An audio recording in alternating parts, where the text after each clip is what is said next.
I'm going to take you through the biomedical perspective of LGBTQ. Last week we had a session here, I was actually here, and Dr. Wahome took us through the session, giving us deep perspectives, especially concerning the elephant in the room.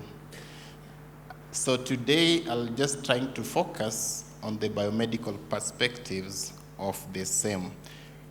4 things we are going to talk about. One, we're going to talk about how does anatomical sex develop in an individual. We're also going to talk about disorders of sex development. What are some of the problems that we see with sex development? Basically, those 2 are the ones which are focusing primarily on medicine.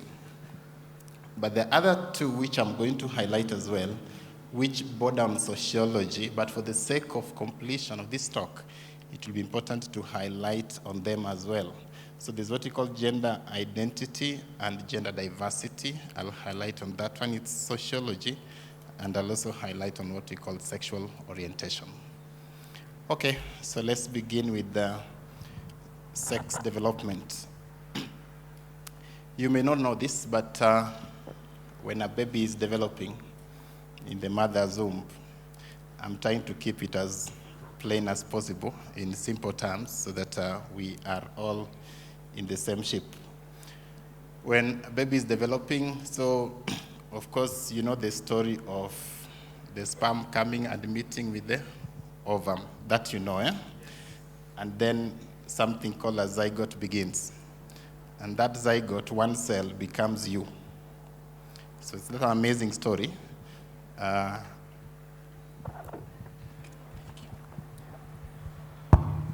Thank you.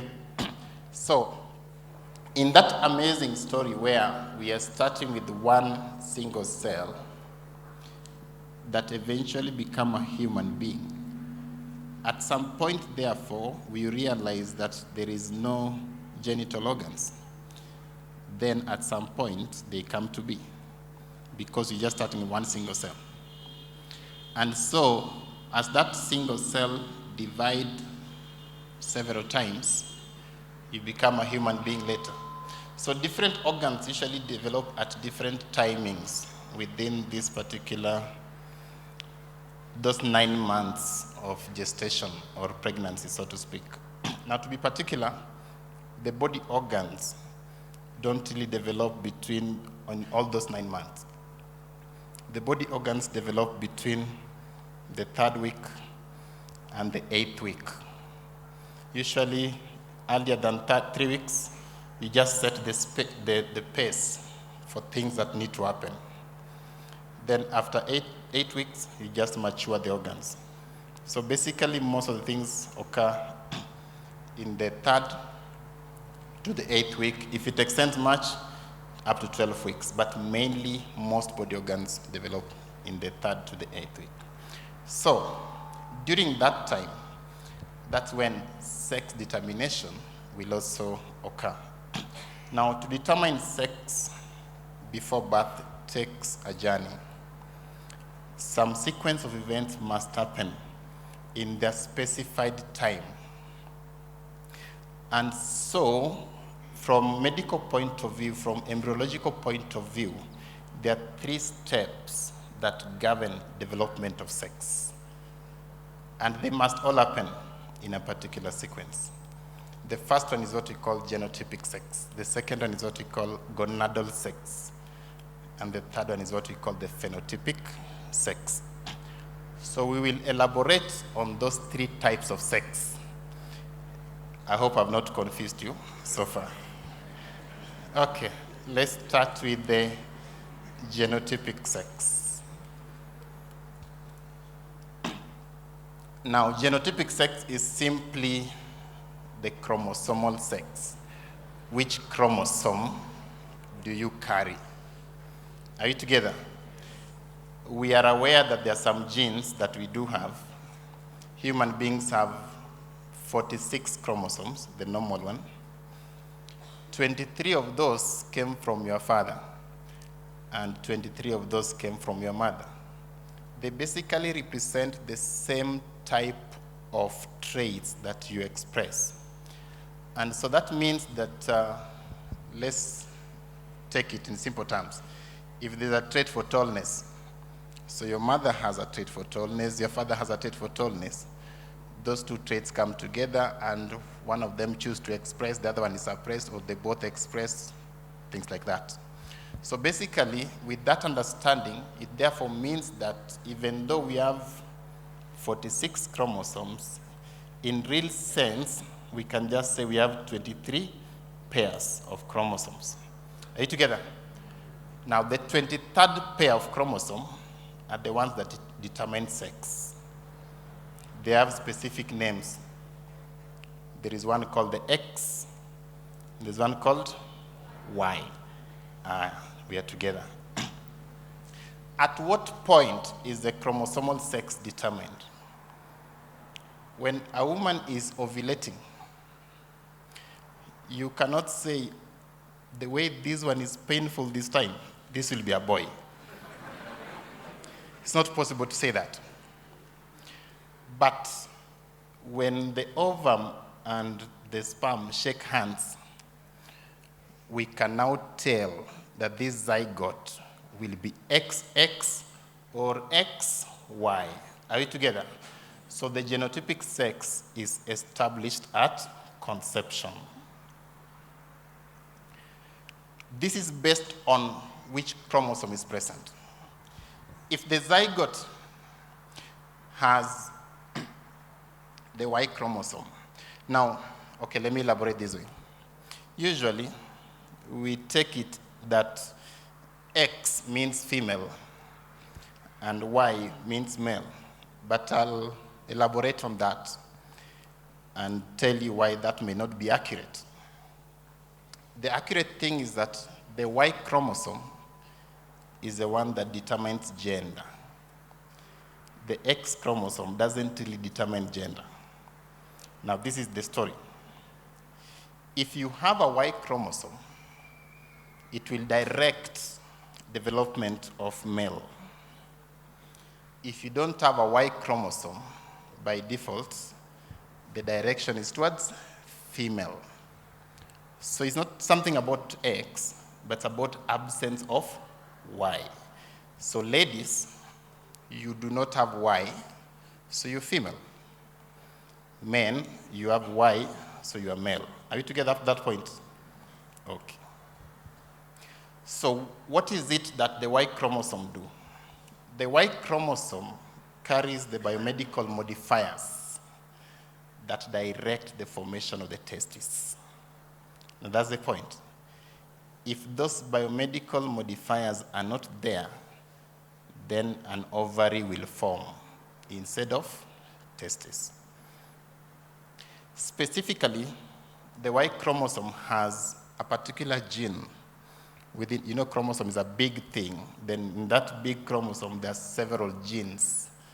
Now, one of those genes is referred to as the SRY. Not mouthful, it simply means the sex-determining region of the Y, SRY gene. So this SRY gene is the one that directs formation of the testes. Now, there's what we call the gonad. The female gonad is called the ovary. The male gonad is called the testes. When you start with that zygote, definitely there's no gonad at that point.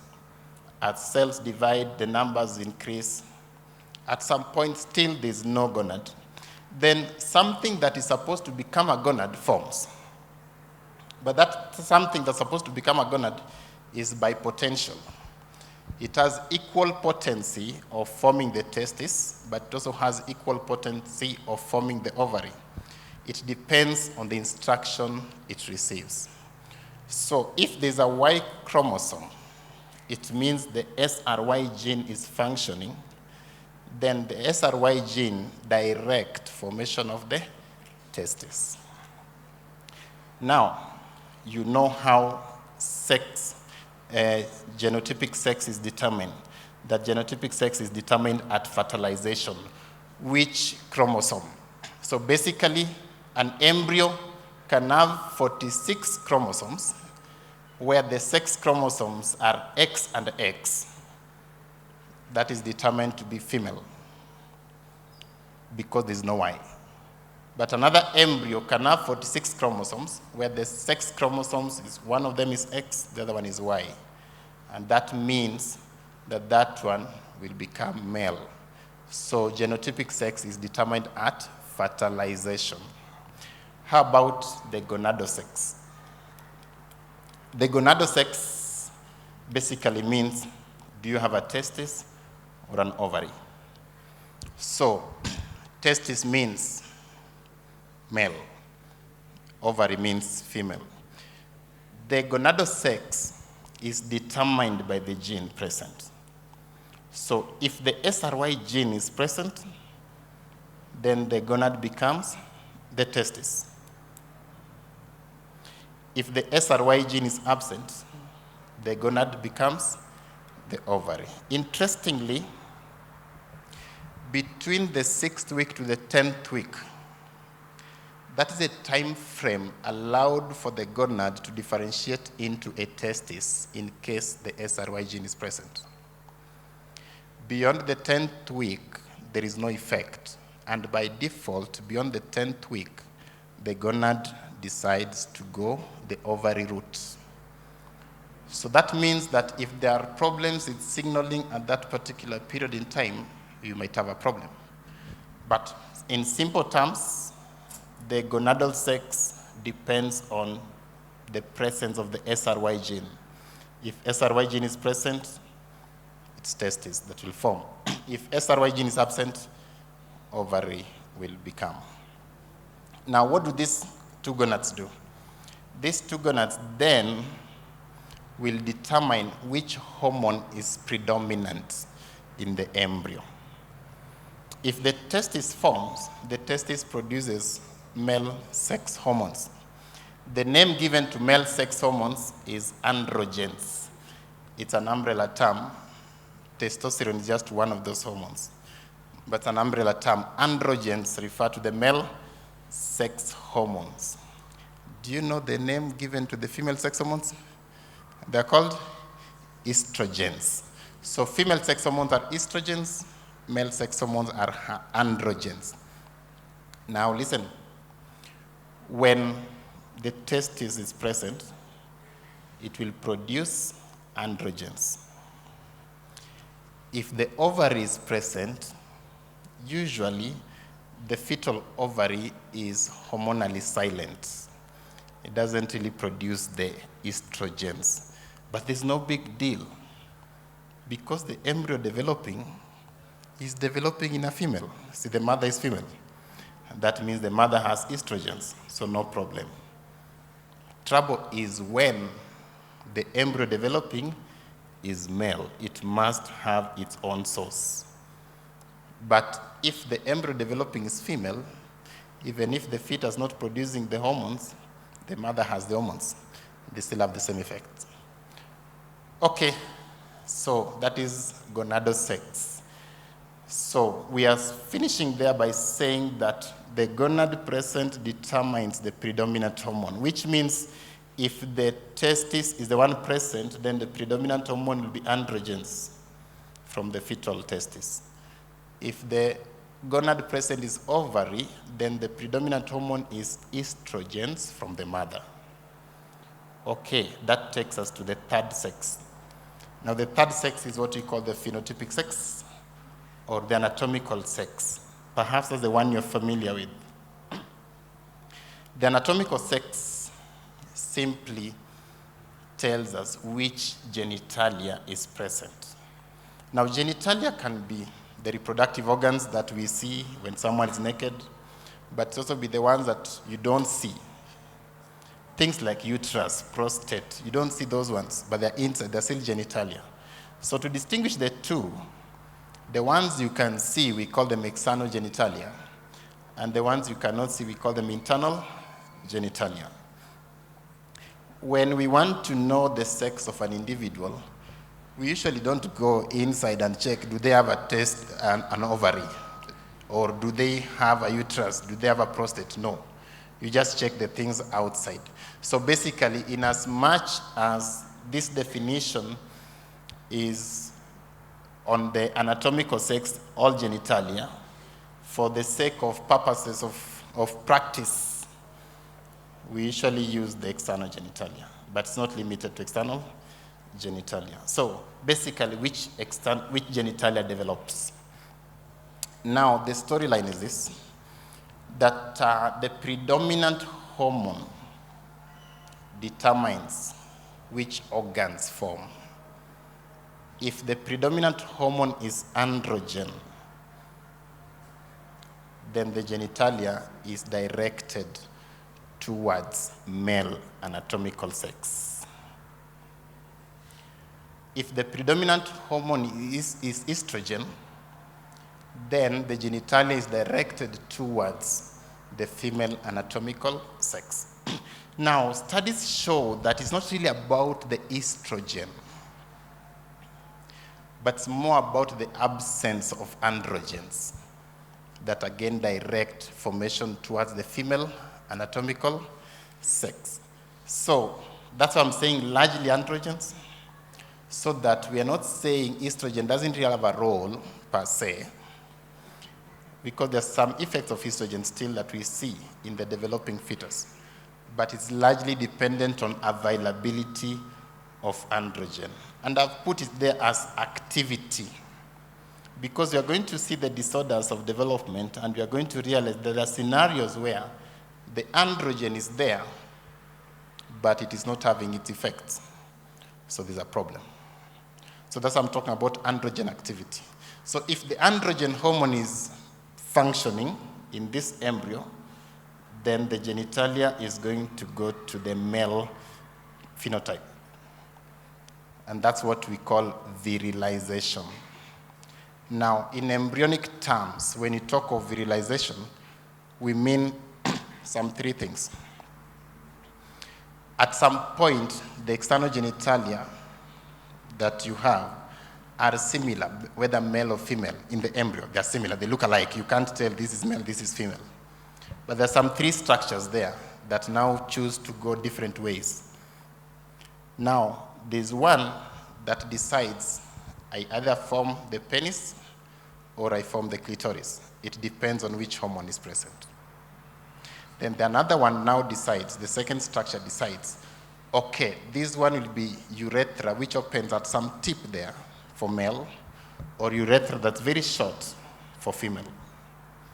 Then the third one, which signifies either the labia or the scrotum. For scrotum, they decided to fuse together. For labia, they remain apart. Those three things happen. Now, when you talk of virilization, it means that the androgens make the first structure to elongate to become penis. The second structure to form the urethra that opens at the tip rather than being short. So it's a long urethra. And that the third structures fuse together to form the scrotum. That is virilization. If there's no androgen, virilization does not occur. If there is androgen and the embryo was female, they'll still undergo virilization, and you're going to see why. So, if androgen activity is not there, then virilization does not take place. Then it becomes female phenotype. Good. So, I hope by now you know how sex is determined. 3 types of sex. The first one is genetic, the second one is gonadal, and the third one is anatomic, the one now we see. So, let's talk about sexual dimorphism. What brings the differences? What brings the differences between male and female? So sexual dimorphism simply means a condition where individuals of the same species display different things because they are different in terms of sex. Now, you know that very well, even in humans. And even if you forget about humans, think about even other animals. The male and the female tend to be different, even if they are of the same species. Now, that's what we call sexual dimorphism. Sexual dimorphism extends beyond embryonic life, beyond the uterus, even outside. It continues. And so the differences that we have, whether male or female, are part of what we are calling sexual dimorphism. And this one is largely directed now by both estrogens as well as androgens. For females, the hormone that directs differentiation towards female is estrogen, as you said, and for males, it is androgens. Now, those two hormones usually come from the gonads. So, ovary will produce estrogen, and testis produces androgen. Important to note is that the prenatal sex, the sex before birth, that's the prenatal sex, is a prerequisite for sexual dimorphism and postnatal maturation. It sounds mouthful, but in simple terms, what I'm saying is if the uterus didn't form before you are born, then there's no way you can talk about uterus forming later in life. That it will, whatever is maturing will depend on what was originally formed, in simple terms. Good, now we talked about the sex development, the normal one. Now let's talk about disorders of sex development. So disorders of sex development are things which are congenital. When you use the term congenital, it means born with. So the things you're born with, those are congenital. So these are congenital conditions that develop because either the chromosomal sex, the gonadal sex, or the anatomic sex is atypical. The term atypical means not typical. And if it's not typical, it means not classic. It is not the usual one. So either we have unusual development of the gonadal sex, anatomic sex, or chromosomal sex. Now, in simple terms, this is how we make the diagnosis. Either the external genitalia, when you look at a baby who has been born, the external genitalia doesn't look typical for male or typical for female. Now, you and I know what is typical for male, what is typical for female. If that is not typical, then we say this is a disorder of sex development. But there are some scenarios where a child can be born and the genitalia is typical for a particular gender, but the chromosome is different. So even those ones are still called disorders of sex development, where the chromosomal sex and the anatomic sex are discordant. They are not in harmony. Good. So basically, that's how we make the diagnosis. Which chromosome does this one have? If you have XY and your genitalia looks like female, that's a disorder of sex development. Or if we look at your genitalia and we are not so sure, sasa hii ni gani, then that's also a disorder of sex development. So those two. What are the major causes? We can classify the causes into three. Either there's a problem with the chromosomes. We have just said that the X and the Y chromosomes are the sex chromosomes. You may have a problem with those chromosomes. Either one is missing, something like that. Or we just said that the Y chromosome is the one that has a gene called SRY. Maybe the Y chromosome is present, but the SRY is not functioning. There'll be a problem. So those are disorders of chromosomes. It can also be a problem with androgen action. The chromosomes are okay, but the androgen is not performing its effect. Either because the androgen is not being produced by the testes, or the body is insensitive to the androgen. So that's why I'm calling it insufficient androgen action. Now, if androgen activity is not enough, yet the embryo is XY, there'll be a problem. But there's another scenario. There may be androgen activity in an embryo who is XX. Where does that come from? There is another organ in the embryo that produces androgens, whether you're male or female. It's called the adrenal glands. Now, those adrenal, the one that also produces adrenaline, that one you're familiar with. So that one that produces adrenaline also produces some androgens, whether you're male or female. So if there's a problem in that gland, it can be producing so much levels of androgens and you are female.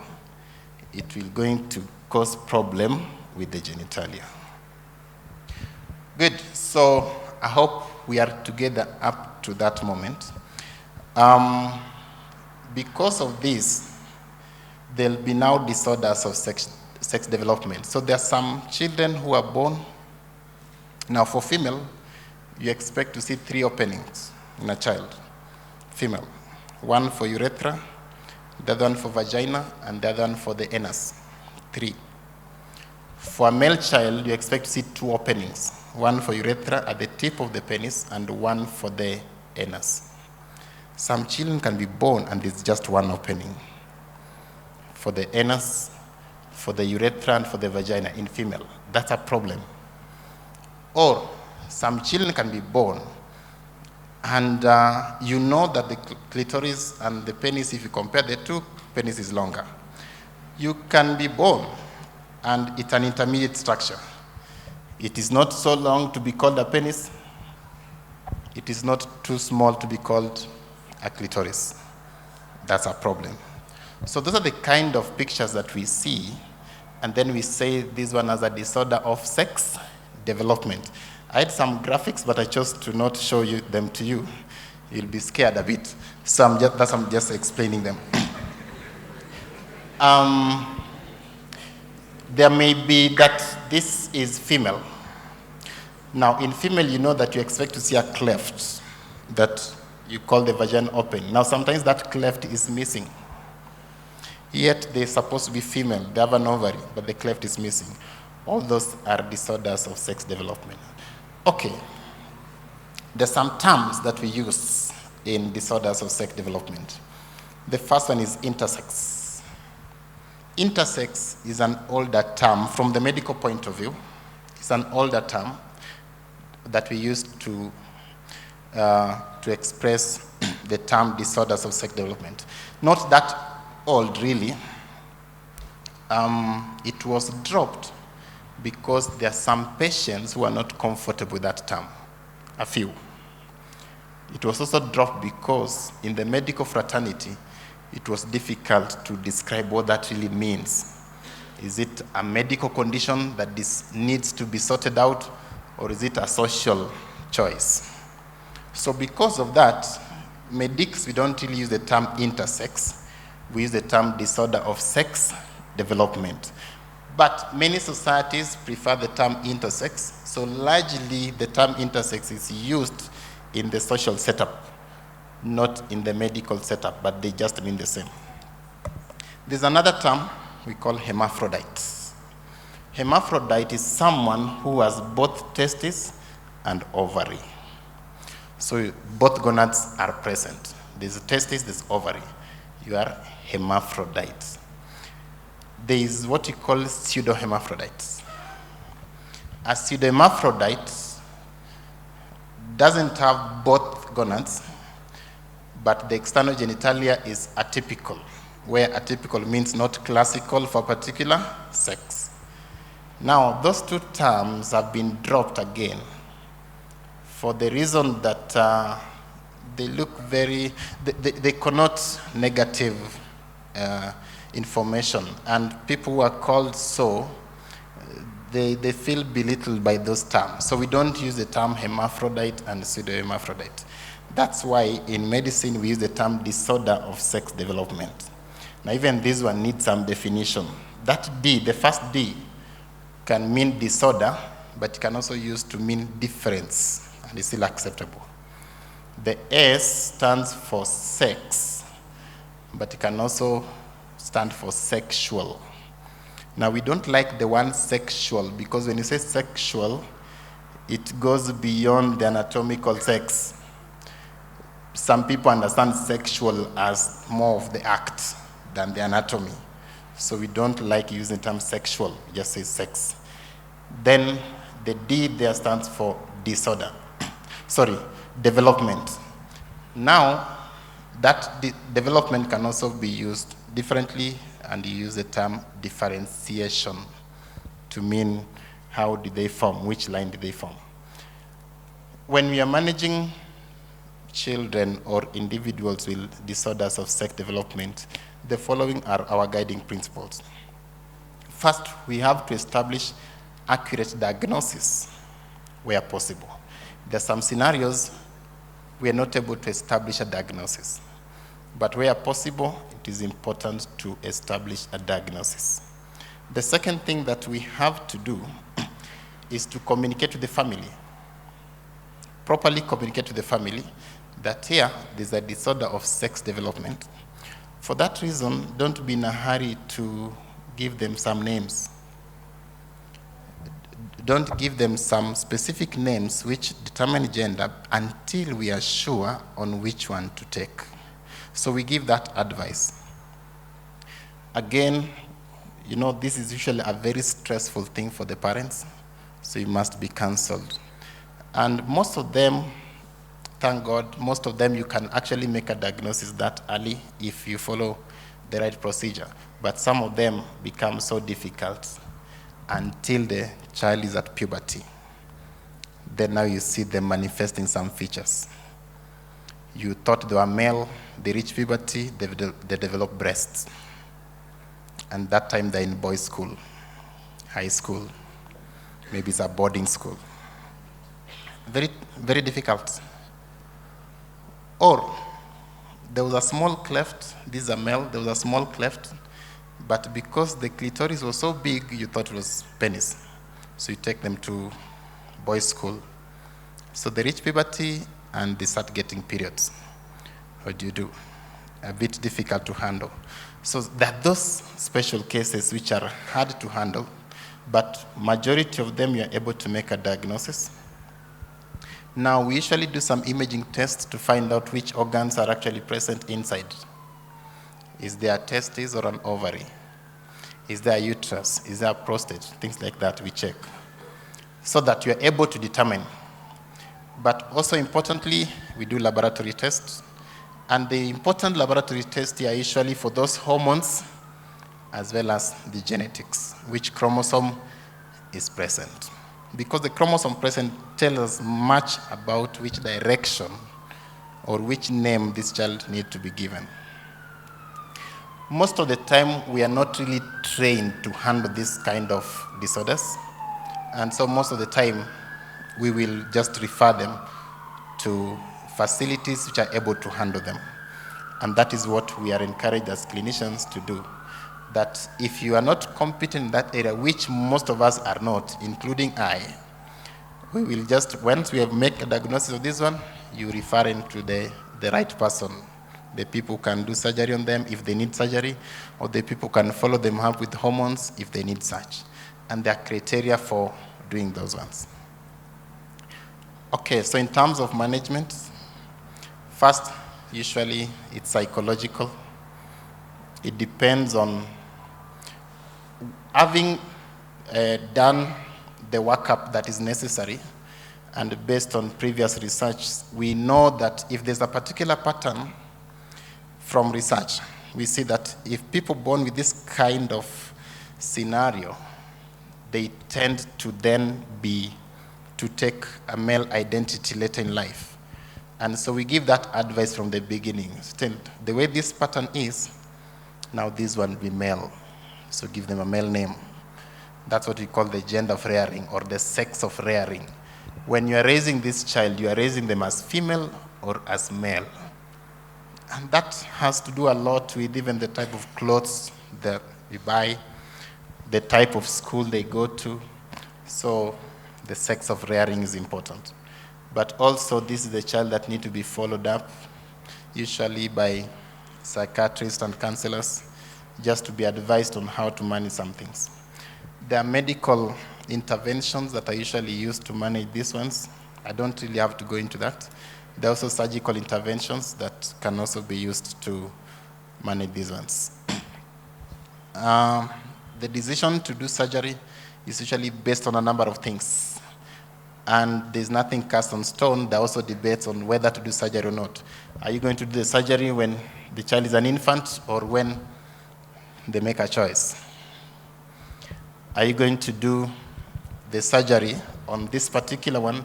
And if you do the surgery on this, let's say there was a big clitoris, so you do the surgery to bring it small. How about function? So those people say that function is a priority compared to cosmesis. But some people say, okay, cosmesis here has a lot of psychology, so maybe address that one. So they're a bit difficult to handle. Good. I've talked about the medicine part. Let me highlight on the gender part. So what is gender? Gender is basically a range of characteristics set by the society that define femininity, that is female, or masculinity, which is male. The point here is that they are set by the society. When you talk of masculinity, we talk about those attributes, those characteristics that the society has put with identification of male. And femininity, those attributes that the society has put with identification of female. The point in this slide is that gender is not something medical. Gender is something social. It is set by the society. And because set by the society, it can therefore vary. The definitions of gender vary depending on one society and another.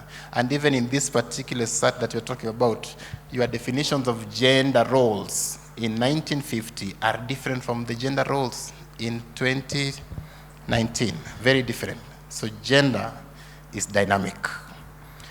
Anatomical sex is fixed. So what determines gender? When a child is born, we declare. When you look at the genitalia, you say this will be male. But now in the LGBT world, there's another term that is used. It's not about observing, it's about assigning. They might mean the same thing, but they use it for a different intention. When you use the term assign, it brings the connotation that you don't really own it. It is fixed on you. And that's where they come in. So anyway, their definition is the second one. Our social definition is the first one. You might not get the difference so much. But psychologically, when you assign, you are unlikely to own up. How about expression? Gender expression is how gender is presented to the general public. You can express yourself as feminine, you can express yourself as masculine, you can express yourself as a mixture of the two, which we call androgynous. It simply means that if there are some social gender roles that have been put by a particular society, some people decide to do both. Like me, when I was young, I used to go fetch firewood. Yes, firewood was for female. You get such like things. Which is acceptable, basically. It's not really a problem. Now, the concept is that gender expression sometimes may not correlate with anatomic sex or with gender identity. It may not relate, but it's not something cast on stone. So what identity? Gender identity is that innate sense. Yes, the organs you have male, but do you identify yourself as male? The organs you have female, do you identify yourself as female? Do you believe you are female? That innate feeling of maleness and femaleness is what we are calling identity. There are suggestions, not really confirmed, but there are suggestions and stronger suggestions to suggest or to imply that gender identity is largely a function of the brain. That you identify yourself as male or as female largely based on what your brain tells you. Now, in the LGBT world, they stress more on that third point, that if gender identity is that belief that you're male or female, then you may not have to identify according to the anatomical sex that was given to you when you're born. But let's look at the things that determine gender identity. One of them is family dynamics, how this child is being raised up. They will know, they'll identify with the male or they'll identify with the female. The other thing is the society and the factors around that one, culture. They will identify with male or as female. Now, those 2 points for me are very important, because if you are Christians and you're going to raise your child in this kind of a society, then you know that there's a role for you in the family and also in the society. There are also evidence now that medical suggests that the amount of androgens that a baby is exposed to when they are in the mother's womb also affect how they'll identify themselves. There are also gender differences in the brain structure. Now, this is largely based on if you look at the anatomy of the brain of a lady and the anatomy of the brain of a man. There's some differences, anatomical. Now, whether those anatomical are significant enough to be determined as gender is not really the point here. And actually, we've not reached that level of saying now this brain male, this brain female. So at this point, as we speak, we don't determine gender based on brain structure. There are also genes which are involved. We've talked about the X and the Y. But there's some conflicting societal perspectives regarding gender. There are societies that take that gender is binary. You're either male or female. Now, that's what most societies take. That is what the Bible teaches us, that male and female, he created them. Sindio? Now, that's what the Bible teaches. That's what most society take as well. With that kind of belief, then you are only expected to identify with one. You are either male or female. That means that if you identify yourself as either or neither, then there's a problem.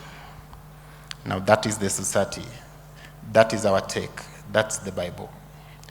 But in the LGBT world, there's another perspective. Their perspective that gender is a continuum from male to female. Now, what that means is that this is a very fluid definition, and they tend to accept gender variation. So they permit spectrum of gender. That means I should be finishing? Okay. All right. Okay, thank you. I'll be finishing. So there's a variation from male to female. You can be expressing different things. The problem is that the trajectory. Now, this one is what they put. When a child is born, you call them male or you call them female. You can't later tell what they'll become. That you cannot predict the trajectory of gender. If you call them male today when they are 5 years old, you can't be assured that by they're 20 years old, they still identify themselves as male. Now, that's a point they're trying to put into place. And because of that